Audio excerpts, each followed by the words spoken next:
Aprovecharé esta oportunidad que se me brinda para hablar sobre la figura de James Joyce,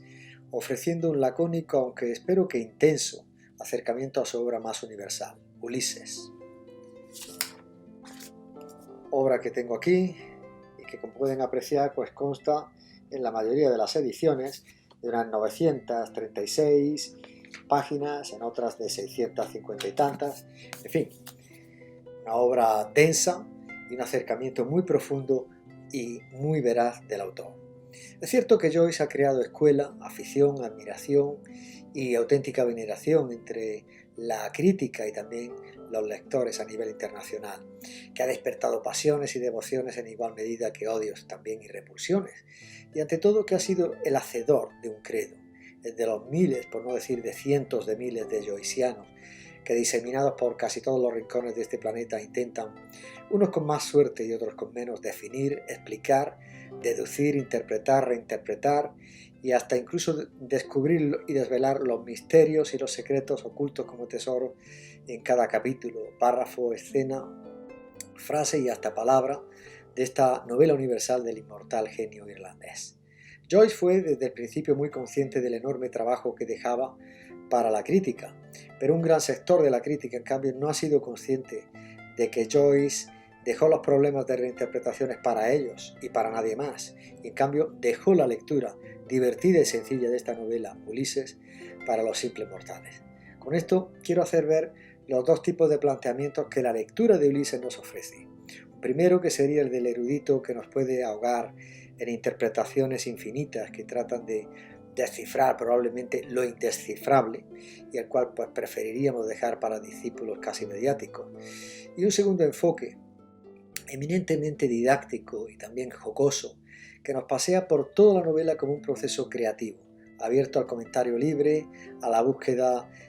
del dato irónico, del humor, del paroxismo, del erotismo y de tantos otros ingredientes tan naturales e inherentes al ser humano que respiran por cada página de esta obra maestra de la literatura universal. Son muchísimos los volúmenes que en papel, en formato electrónico, en inglés y en infinidad de idiomas, así como naturalmente en español, se dedican al Ulises de Joyce, casi todos, desgraciadamente, solo aptos para joycianos. Que la obra de Joyce sea compleja no significa que tengamos que hacerla aún más complicada de lo que ya parece.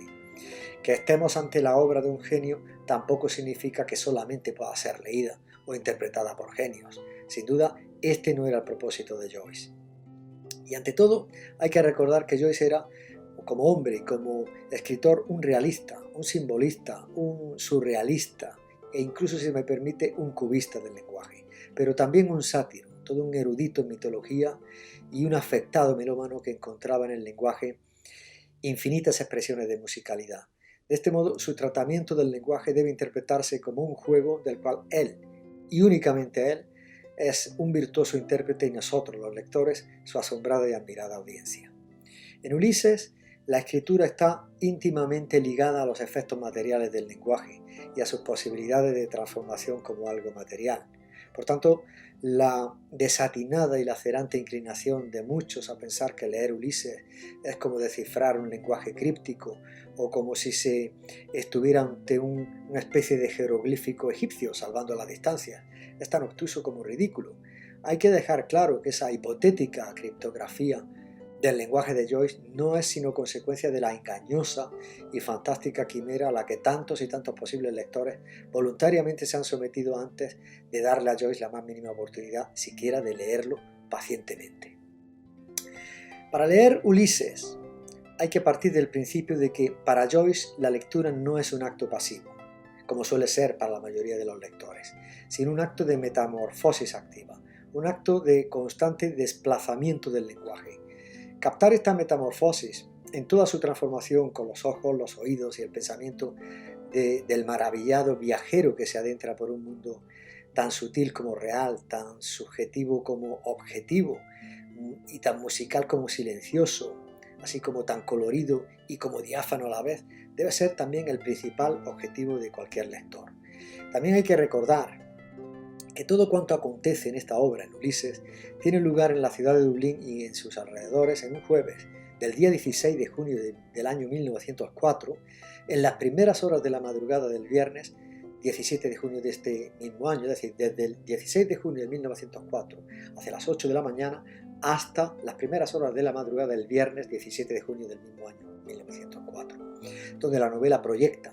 magistralmente una estructura social de sus gentes, colores, canciones, cultura, religión y hasta el clima, para discutir con esplendor la más genuina naturaleza de la Irlanda victoriana de la época, en la que el elemento cómico, fruto también del talento y refinado sentido del humor de Joyce, también está presente de principio a fin.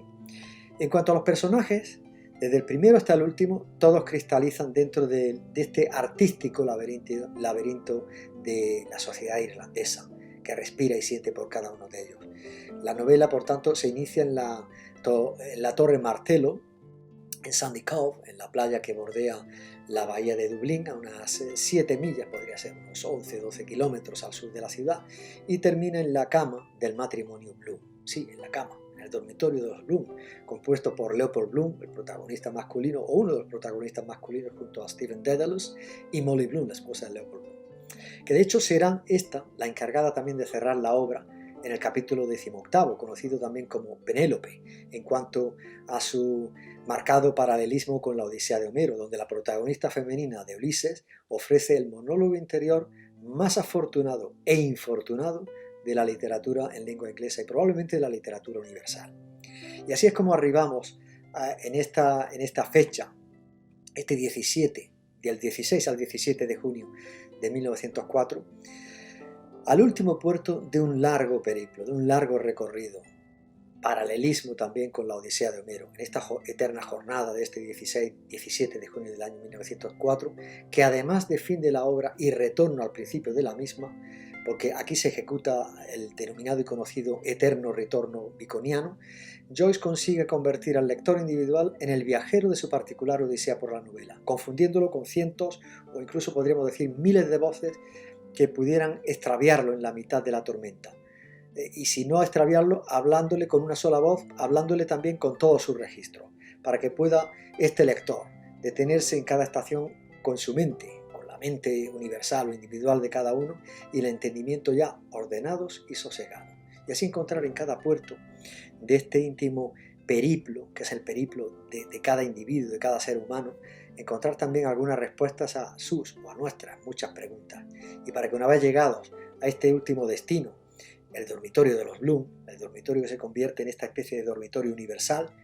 convertido así en el dormitorio de cada ser humano, el lector se pueda encontrar con fuerzas, con energías renovadas para volver a iniciar, ya en solitario, ese mismo periplo y ese mismo viaje que se convertirá en el eterno devenir de los infinitos retornos de la condición humana. Y en español tenemos, por suerte, una edición muy afortunada, que sin duda es la mejor traducción que tenemos hasta la fecha, realizada por el profesor García Tortosa y por María Luisa Venegas, de la Universidad de Sevilla, en el año 1999 en la editorial Cátedra, y que, para quienes no tengan mucha soltura con el inglés, les recomiendo. Ulises, de James Joyce, en editorial Cátedra. A disfrutar de Joyce a través de su obra más universal. Jesús Isaías Gómez López, Universidad de Almería. Gracias.